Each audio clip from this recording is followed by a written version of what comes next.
Thanks for joining us on Key Factors, presented by theraceguide.com.au.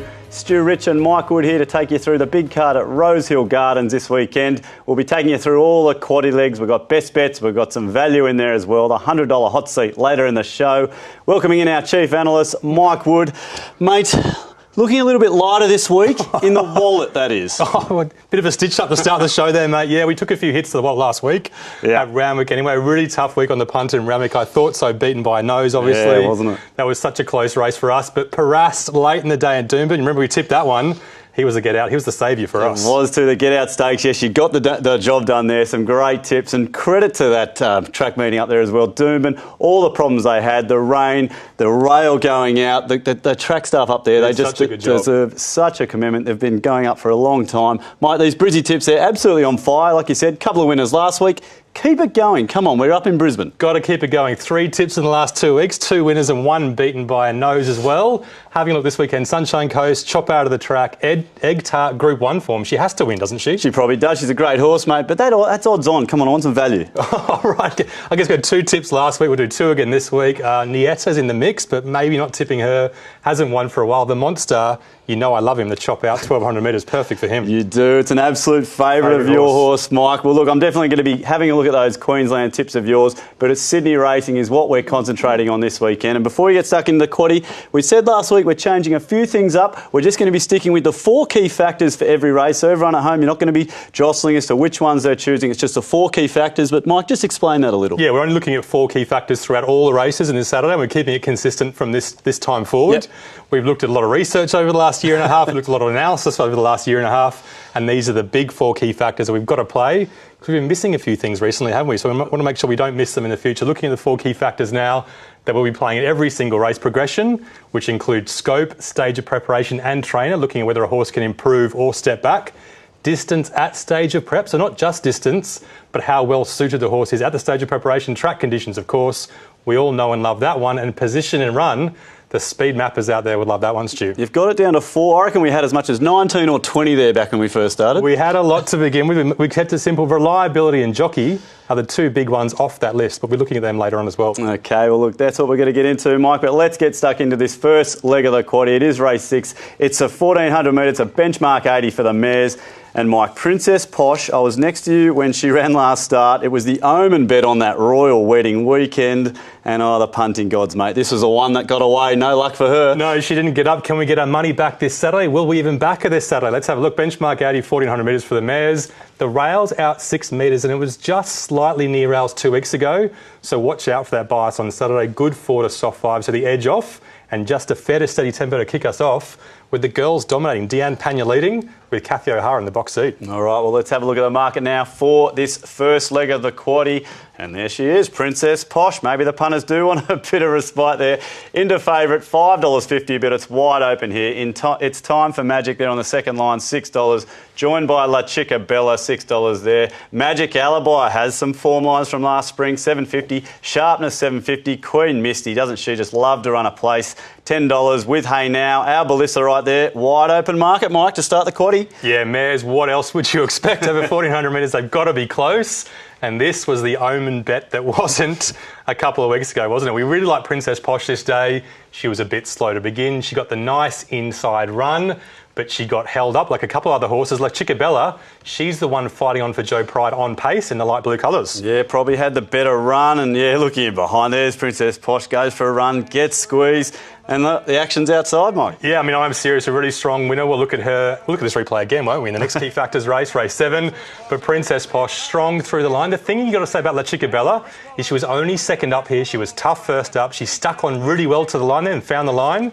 So I think third up, she's going to run a big race. OK, and as we were looking at these replays, Mike, we noticed Magic Alibi and we thought, well, hang on, we've got to go back to last spring because this horse was running in a Group 2. This is the Golden Pendant. Only beaten 3 lengths. So if this form stacks up, she wins. You found this replay. You did such a good job. You look at the form guide and you want to write her off quickly, don't you? 61.5 kilograms on face value. Those 2 runs is preparation only average. And then you look at her statistics, one started the distance for not much good, but then you look at this run, this is 1,400 metres, this is group level, these are serious mares, and she doesn't give up, Stu, does she? No, doesn't give up. Daisy, Dixie Blossoms, they're all there, mate. That's some good form. Yeah, you can't get much better than that for the mares. All right, well, let's get this race started, Mike. We're going to analyse the form here and then the 4 key factors, as you said, so light them up. Let's race through them. Princess Posh was unlucky last start. She probably should have beaten La Chicabella by a couple of lengths. That's why she gets the gold bar. Light her up. Well, there she is, way out in front by a couple of lengths. And the key factors, Mike, progression. Yeah, we're going to race through these 4. La Chicabella third up. We talked about it before. We think she can improve. Distance at stage of preparation, importantly. Yeah, looking for horses that are suited. Queen Misty definitely stood up to 1,400 metres. Arbalissa, probably a step too far first up. She's better suited second up. OK, so a little bit of gold there down the bottom. What about track conditions this week at Rosie? Well, they're all gold because the Melbourne horse was scratched and she was a wet tracker. So the rest of them, or most of them, they seem all right, don't they? So it's Princess Posh just out in front from La Chicabella with a late charge. Position in run, Mike. Yeah, we don't know exactly what the bias is going to be, but neither do the bookies, do they? Rail out 6 metres. We think it might be near rails. La Chicabella, Kathy O'Hara, right in the box seat. OK, Mike, so we've got a few different form lines here to look up. We've got Rosehill, as you said. Sounds like you're giving a few ticks there. Warwick Farm, we've got Princess Posh. Time for a bet here, Mike. Where are we going to go with this? That's what I'm keen to see. Queen Misty's one I'm interested in. This horse just always runs a place down there at $10. But, Mike, very solid up the top here. There's not much wrong with these two, and they're still decent odds, $5.50, $6. Yeah, 2 or 3 chances for us, especially when you consider we kind of put a bit of a line through that Warwick Farm form line, which looks OK. But if you want to go against it, you can get some value in this race, can't you? 2 or 3 horses on top there. They're the ones that we like. La Chicabella, box seat, each way all day. If it's an inside bias, of course she's going to firm. She's a really solid each way bet third up. And Magic Alibi, like you said, Stu, a great replay you found there. She's got a chance at 1,400 metres for sure. OK, so it's a $6 shot on top there in the first leg of the quaddie. Each way for sure. All right, on to the second leg. It's a 1,500 metre race, a benchmark 82 for all comers. And Waller, well, he just dominates half the field here. 3 horses, they're up, they're running, they're flying. We've got I'm Serious, Monasterio, Seaway's there as well. And he's got two pretty good horses fresh, Mike. What an amazing stable it is. I think in the USA you can back stables in a race, can't you? Just back the stable to win. He'd be $1.04 in this race on Saturday. Benchmark 82, 1,500 metres. Fair to steady again. Only a couple going forward. We talked about the possibility of the near rails bias and the good 4 to soft 5 tracks the forecast. Would we take the $1.04? That's the question. Probably not. Let's have a look at the market now for the second leg of the quaddie. And I Am Serious on top, $2.60 with the stablemate, $3.20 there. So look, there is Waller, absolutely dominating. Way out to Madal at $9, a touch unlucky last start. King Viv, Monasterio 10s, but Mike, it's Waller here. I'm Serious and Seaway. Let's have a look at them. Yeah, 2 really good horses, 1 mare, 1 colt. Both raced on the same day a couple of weeks ago. Both raced over 1,400 metres and both came wider. I Am Serious, a really good wide off, a really honest tempo. Really good ride off, honest tempo. Coming wider, hard ridden, surges late. Ran a good time, but the tempo did suit, and there were a couple of unlucky horses behind her as well, Stu. Yeah, and look, we've seen this replay, Mike, but look at the Godolphin Blue on the inside. That's Madal, really strung up in traffic here. The leader's off and gone, but you've got to forgive that. Yeah, first up, there was nothing between those 2 horses, wasn't there? And they they had very different luck in this race. I Am Serious, we think, was flattered by the way that win looked. OK, well, there's a look at one replay. Let's go back. We're going on the same day here, Mike. 1,400 metres. This is Seaway doing it from the back of the field. Big run out wide. Yeah, a lot of analysts potted him this day. Back from 1,550 metres back to 1,400 metres. He only had a fair to steady tempo this day as well. So you'd forgive him for being out sprinted and winding up late. But he wound up late with such power and he was out in the worst part of the track. Not many horses this day ran on out wide, Stu. Love to see a horse doing this, Mike. Got the big flashing light though, so maybe that's what the punters are looking at. Classy Colt, Ocean Park, 3-year-old, 3 wins from 7 starts. Love him. OK, already some good love there for Seaway. Let's get into all the form and analysis now, Mike. Take it away. We're looking for the gold. Yeah, we couldn't split them on form. Obviously, I Am Serious looked so impressive, but for the reasons we talked about before, Seaway and I Am Serious, same form rating for us. OK, favourites for a reason as we hit the key factors, progression. Yeah, big progression for both these favourites, 3rd, 4th up, getting deeper into their preparation, but Madale as well for the Godolphin stable. She can improve 3rd up too. OK, all 3 favourites there. Distance at stage of prep. More love for the favourites up to 1,500 metres. A lot of these other horses are fresh or maybe not particularly suited at 15. The 3 favourites should love it. A race in 2 or 3. Track conditions, I don't see any gold here. Well, this is going to happen, isn't it? We keep the same 4 key factors for every single race. and every now and then you won't get any gold like here. Okay, so still these two Waller runners on top. Position in run, here we go. This splits them. Yeah, maybe a touch more progression, even though we didn't split them for Seaway, but definitely a better position in run on the speed map. He's drawn 5, she's drawn wide. Okay, so it's Waller 1-2 pretty much all the way there, Mike. Not much of a gap back to Medal though, so let's have a look at all these odds and see if it's a race worth betting on. I can sense some confidence here. There's the two favourites at the top, a length, back to Medal. And Mike, I notice Manners just snuck up here. That's 61s into 41s today. A little bit of your money, I think. Yeah, I've had a little bit of a go at him. He beat the favourite I Am Serious 2 stars ago, didn't he? Over 1,200 metres, so he's got to be in the mix, even though he's probably more replaced. But those top 3 dominate, we think. Medal, maybe she's just covered third up, so we're left with the top 2.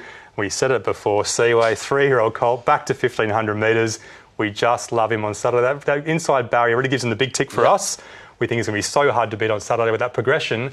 And we'll put Manor in as well, maybe more a place. A $41 shot with form around the favourites. I think it was $16 a place today. Sounds good to me, Mike. There's a look at the first 2 legs. Stick around and we'll wrap up Rosehill Gardens after the break.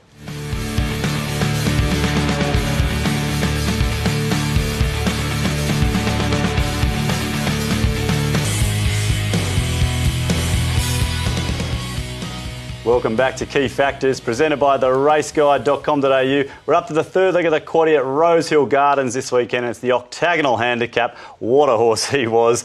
It's a handicap here for all comers, Mike, over 1,400 metres. And plenty of excitement here. We've got Crafty Cop. He's just going to speed out to the lead for Team Hawks. Special Missile, so rock solid, is going to be right near the pace. And then we've got Noir and First Hand. Well, they're out for redemption in the punter's eyes, Mike. Yeah, good race, isn't it? New Universe finally turns up at the racetrack after being scratched so many times with wide barriers.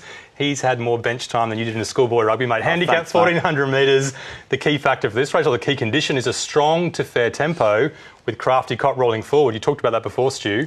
He should make a strong tempo on Saturday. Absolutely should. Let's have a look at the market now for this third leg of the Quaddie. Looks like a good race to me. And Noir was well backed last start. See if that money comes again this week. Into $4.40 favourite. Special Missile. You just know what you're going to get from this horse. Outbobbed last start, $5. Crafty Cop, as you said, some good money there. 7s into 5s. Mr. Seawolf, $6. First Hand there, 9. And there's New Universe, who you spoke about, the emergencies. Well, they might look to get a run here, Mike. But $4.40 the field, Noirs. Good betting race. Yeah, good depth. And didn't Special Missile win last start? Oh, I thought it might have. Geez, I thought it won. I think I backed it.